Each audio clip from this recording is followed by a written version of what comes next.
Во живо на Фејсбук ловеше дивоградбени чаир, а додека Скопје се гуши поради серијата пожари на депониите, никаде ја нема.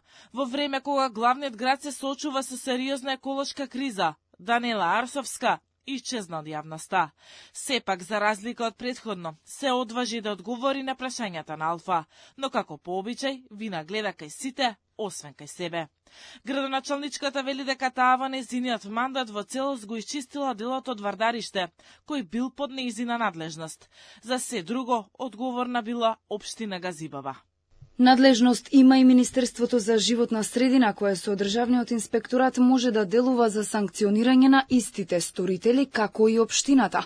Дополнителна надлежност за дивите депонии и подпалувачите на отпад има и МВР. Одговорност треба да барате кај тие кои ги палат, но и кај МВР што не можат да ги најдат ниту санкционираат сторителите.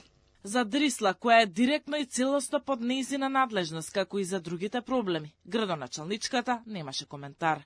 Во преписката со СМС пораки ја прашавме каде и зошто не се појавува пред Скопјани во овие критични моменти. Зошто не сум орце да правам пиар? Ние немаме време за сликање додека се справуваме со пожарите, заедно со противпожарната бригада на град Скопје. Случајно или не, веднаш откако заврши со преписката со нас, Арсовска конечно се огласи и на Фејсбук, каде повторно проблемот го лоцираше кај сите, освен кај себе.